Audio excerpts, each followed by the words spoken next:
Assalamualaikum warahmatullahi wabarakatuh. Saya Yakuta Mazatin Jamila dengan nomor induk mahasiswa 19030204016 dari kelas Pendidikan Biologi A 2019 Universitas Negeri Surabaya. Di sini saya bersama rekan-rekan saya akan mempraktekkan model pembelajaran PBL atau Problem Based Learning, yaitu pada mata pelajaran biologi materi sistem pencernaan. Simak sampai akhir ya.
Assalamualaikum warahmatullahi wabarakatuh.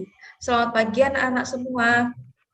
Waalaikumsalam warahmatullahi wabarakatuh. Pagi Bu. Selamat pagi Bu. Bagaimana kabarnya hari ini? Alhamdulillah baik. Alhamdulillah baik. Wah, dilihat dari cara menjawab salam, sepertinya anak-anak Ibu sedang bahagia ya hari ini.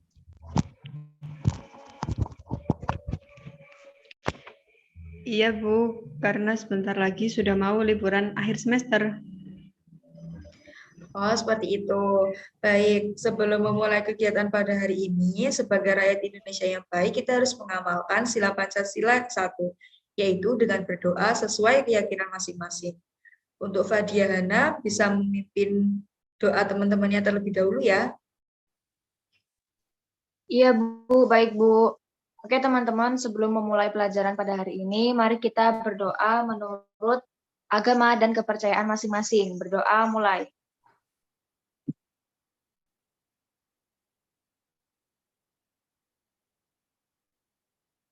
Berdoa selesai. Apakah ada yang tidak hadir hari ini? Alhamdulillah teman-teman masuk semua Bu. Alhamdulillah. Hari ini kita akan melanjutkan pembelajaran masih dengan materi seputar organ penyusun sistem pada hewan dan manusia. Sebelumnya ada yang masih ingat kita sudah pernah membahas sistem apa saja yang terjadi pada tubuh manusia?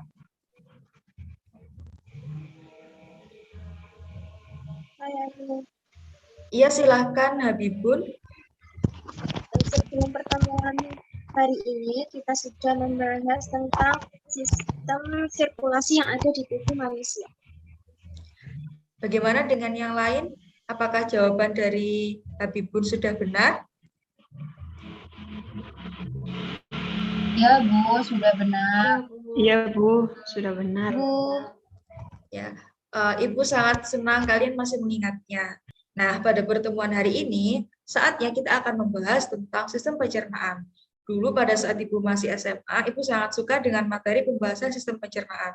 Karena materi sistem pencernaan adalah materi yang berkaitan dengan kehidupan sehari-hari.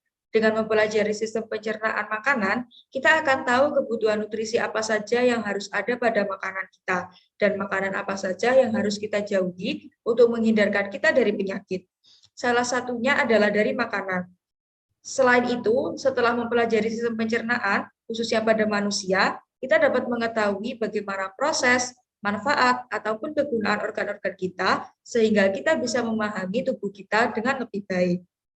Selanjutnya, apakah ada yang masih ingat organ-organ dari sistem pencernaan?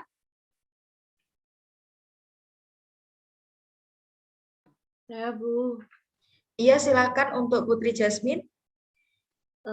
Organnya itu ada mulut, kerongkongan, terus lambung, usus halus, usus besar, dan anus, Bu.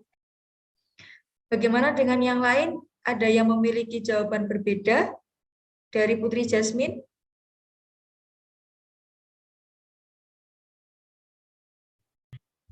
Saya, Iya, Bu. silakan untuk Aisyah.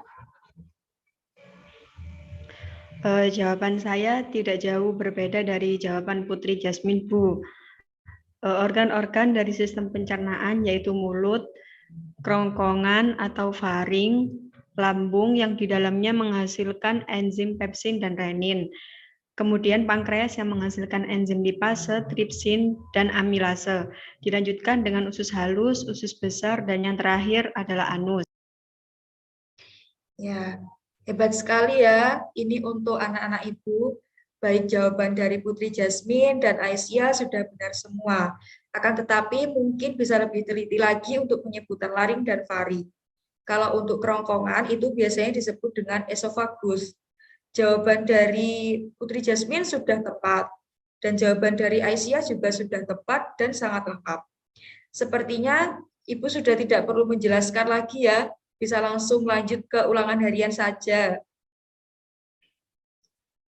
jangan, Bu, jangan. Jangan, Bu. Jangan, Bu. Belum belajar, Bu. Oh, belum belajar ya? Baik, kalau seperti itu, Ibu akan jelaskan kembali secara singkat materi tentang sistem pencernaan. Sebelumnya, Ibu akan menyampaikan tujuan pembelajaran pada hari ini. Tujuan pembelajaran hari ini adalah 1. Melalui diskusi dan menggali informasi, peserta didik dapat menganalisis hubungan nutrisi dengan mekanisme pada sistem pencernaan. Kemudian yang kedua, menjelaskan tentang struktur dan fungsi organ penyusun sistem pencernaan. Yang ketiga, menjelaskan macam-macam enzim beserta fungsi dan tempat dihasilkannya. Dan yang keempat, menganalisis permasalahan yang menyerang sistem pencernaan makanan. Dan yang terakhir atau yang kelima, menyusun infografis yang berisi tentang menu sehat berdasarkan pemahamannya tentang kandungan zat makanan. Jadi, pada pembelajaran kali ini akan ada sesi diskusi dan sesi kerja kelompok yang Ibu jamin akan menyenangkan. Sebelum saya memulai pembahasan materi, apakah ada yang ingin ditanyakan mengenai tujuan pembelajaran? Tidak ada, Bu. Ya, baik. Langsung saja ya, saya lanjutkan ke agenda selanjutnya. Ya, baik. Selanjutnya, Ibu akan menampilkan gambar.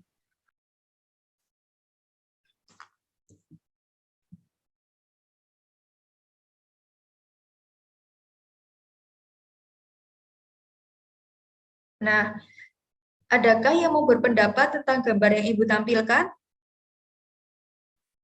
Saya, Bu. Ya, silahkan untuk Fadia Hana. Sepertinya ini gambar orang yang sakit perut karena nggak bisa BAB ya, Bu ya. Iya. Yang lain, apakah ada yang ingin melengkapi? Saya, Bu. Ya, silahkan Putri Jasmine. Gambar itu tuh kayaknya menjelaskan seseorang kebanyakan makan fast food yang nggak mengandung sayur dan gizinya itu nggak seimbang. Jadi mengakibatkan BAB-nya itu nggak lancar sehingga mengalami sakit perut. Itu sih, Bu. Ya, tepat sekali. Jadi, Makanan yang kita konsumsi harus mengandung gizi yang seimbang agar makanan dapat diproses dengan baik, sehingga tubuh kita sehat dan terhindar dari penyakit. Nah, sekarang Ibu akan menampilkan sebuah artikel. Disimak baik-baik ya.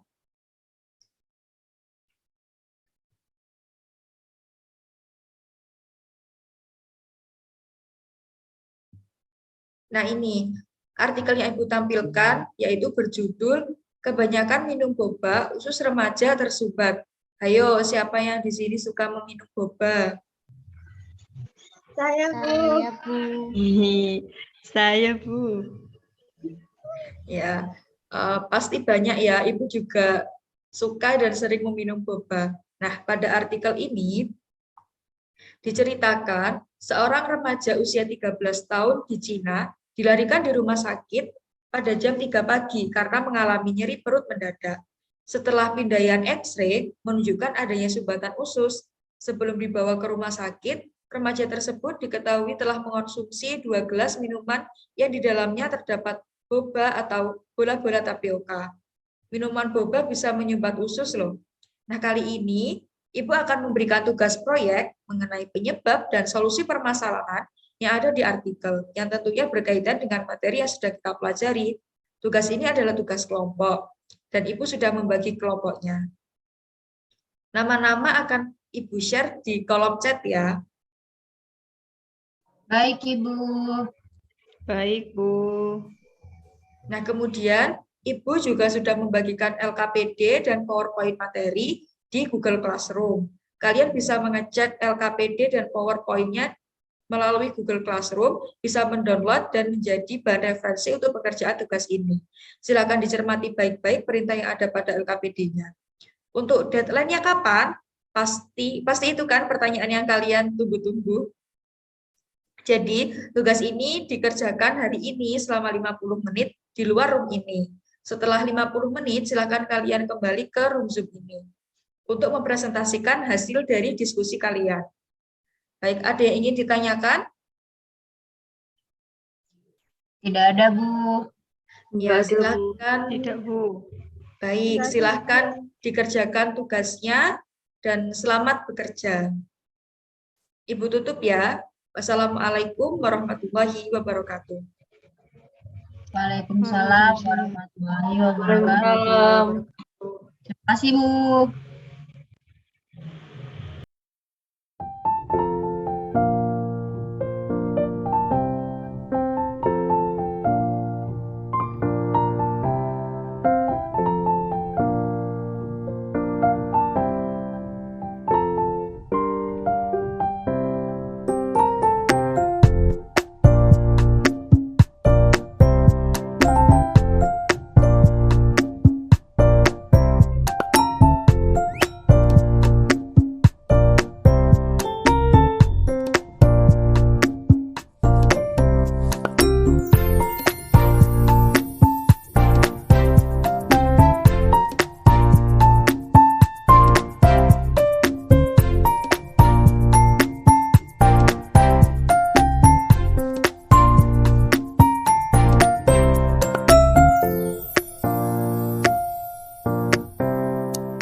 Sudah 50 menit ya. Nah, untuk bisa dicek dulu kehadirannya, apakah sudah bergabung semua teman-temannya? Sudah, Bu. Oke, langsung saja kita mulai presentasi pada hari ini. Adakah kelompok yang ingin presentasi terlebih dahulu? Saya, Bu, kelompok 4, Bu. Baik, silakan untuk kelompok 4 bisa mempresentasikan hasilnya. Dan Baik, yang Bu. lain bisa menyimak ya. Baik, Bu. Apakah sudah terlihat? Sudah. Nah, ini berdasarkan dari tugas yang diberikan untuk soal yang pertama dari kelompok kami, itu untuk pertanyaan apa penyebab kejadian yang terjadi pada siswa SMA tersebut, kelompok kami menjawab yaitu penyebab dari kejadian tersebut adalah karena siswa SMA tersebut meminum minuman boba dengan porsi yang sangat banyak. Dan juga siswa tersebut langsung menelan boba tanpa dikunyah atau dihancurkan terlebih dahulu. Alhasil, organ pencernaan tidak dapat mencerna boba dengan baik karena tekstur boba yang terlalu keras, sehingga boba-boba tersebut pada saat berada di usus tidak bisa bergerak dan menjadi sumbatan. Nah, untuk pertanyaan yang kedua, yaitu bagaimana cara mengobatinya, kelompok kami menjawab cara mengobatinya adalah dengan mengonsumsi air putih hangat dan mengonsumsi makanan yang berserat tinggi agar organ pencernaan dapat bekerja dengan baik, sehingga sumbatan dari boba tersebut dapat terdorong keluar melalui anus. Lalu untuk soal yang ketiga yaitu susunlah menu makanan seimbang yang baik untuk dikonsumsi setiap hari dan jadikanlah poster. Nah, untuk posternya ini untuk poster dari kelompok 4, yaitu di sini ada PGS. Nah, PGS itu apa? PGS itu prinsip gizi seimbang. Di sini kita menambahkan gambar yaitu ada favorite food. Nah, favorite food itu apa? Yaitu kita mengonsumsi makanan dengan beraneka ragam. Nah, selain makanan, kita juga butuh sport. Nah, sport ini apa? Sport itu yaitu olahraga, di mana itu sangat penting untuk kehidupan kita. Lalu di sini juga ada control weight. Nah, control weight itu apa? Yaitu menjaga berat badan ideal. Nah, yang terakhir ada clean living. Nah, clean living ini kita menerapkan pola hidup sehat dan bersih dalam kehidupan sehari-hari. Sekian presentasi dari kelompok kami. Terima kasih. Wassalamualaikum warahmatullahi wabarakatuh. Waalaikumsalam warahmatullahi wabarakatuh. Ya, Waalaikumsalam warahmatullahi wabarakatuh. Beri tepuk tangan untuk kelompok 4. Bagaimana dengan kelompok yang lain? Apakah ada yang memiliki pendapat yang berbeda? Kelompok saya, Bu. Ya, silahkan untuk kelompoknya Siti Nurul. Jawaban dari kelompok saya tidak jauh berbeda dari kelompok 4. Akan tetapi untuk jawaban nomor 3, kami menyarankan dengan menu 4 sehat 5 sempurna.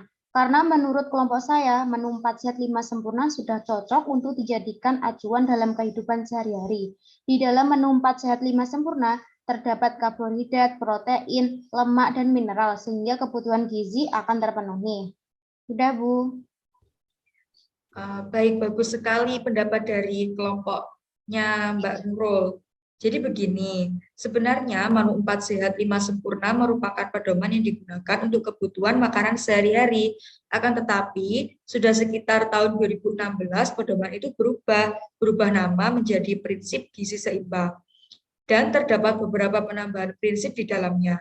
Jika pada menu 4 sehat 5 sempurna, itu berfokus pada kandungan makanan yang harus dipenuhi pada satu porsi makanan. Akan tetapi, pada pembaruan yaitu prinsip gizi seimbang, selain memperhatikan nutrisi yang ada di dalam makanan, kita juga diharuskan untuk menjaga pola hidup bersih, kemudian harus juga aktif dalam olahraga, dan memantau berat badan. Jadi jawaban dari kedua kelompok sudah benar karena saling melengkapi. Tepuk tangan untuk semuanya. Selanjutnya, apakah ada lagi yang masih mengganjal? Tidak, Tidak Bu. ada. Tidak, Bu. Mbak Bu. Untuk jawaban nomor 1 dan 2, apakah ada yang ingin ditanyakan lagi? Saya, Bu. Untuk jawaban yang lainnya dari kelompok saya sudah sama dan setuju dengan pendapat dari kelompok 4, Bu. Iya. Untuk kelompok yang lainnya, sudah sama? Dari kelompok saya juga seperti itu sih, Bu. Oke, sudah paham semua ya berarti? Sudah, Bu. Enggak, Bu. Sudah, Bu. Jadi, apa kesimpulan presentasi kita hari ini? Saya, Bu.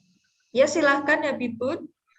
Pada kasus yang terjadi pada artikel yang disebabkan karena siswa yang meminum minuman boba langsung menelan boba tersebut tanpa dikunyah, sehingga organ pencernaan sulit memproses dan terjebak di dalam usus. Cara mengobatinya adalah dengan meminum air yang cukup dan memperbanyak makan makanan yang mengandung serat. Selanjutnya, untuk nomor 3, menu makanan yang cocok dengan menggunakan pedoman PGS atau pedoman gizi seimbang. Oke, bagus sekali. Sekarang untuk semuanya saja, silahkan LKPD-nya dikumpulkan ya melalui assignment yang sudah saya buat pada Google Classroom. Baik, Bu. Baik, Bu. Baik, Bu. Ya, nah dari pembelajaran yang telah kita laksanakan hari ini, yaitu tentang sistem pencernaan, ada yang mau menyimpulkan? Saya, Bu. Ya, silahkan, Habibun. Sistem pencernaan merupakan proses yang penting manusia, karena sistem pencernaan akan juga berkaitan dengan makanan yang kita konsumsi sehari-hari. Makanan yang kita konsumsi akan sangat berpengaruh terhadap proses sistem pencernaan kita, Bu. Ketika makanan kita mengandung gizi dan vitamin yang seimbang, maka sistem pencernaan akan bekerja dengan baik, sehingga tidak akan terjadi gangguan yang dapat menyebabkan kita sakit. Sebaliknya, jika kita mengonsumsi makanan yang tidak seimbang, baik gizi dan vitaminnya, organ pencernaan akan bekerja dengan berat sehingga menyebabkan kita mengalami permasalahan pada kesehatan kita. Bagus sekali. Kemudian terkait dengan pembelajaran berbasis problem yang kita laksanakan pada hari ini, apakah menyenangkan atau mungkin terdapat kendala atau kesulitan pada saat pengerjaan tugasnya? Ada sih Bu sedikit. Kelompok saya sempat bingung untuk bikin isi konten infografisnya, tapi pada akhirnya juga selesai kok Bu kelompok saya. Ya, bagus. Untuk yang lainnya?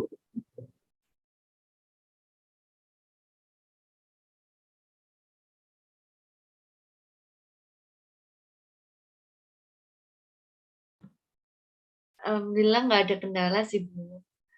Dan ini sangat bermakna buat saya dan teman-teman. Karena dengan pembelajaran metode berbasis problem ini, sehingga kita itu bisa mengetahui permasalahan yang mungkin saja dapat terjadi di sekitar kita.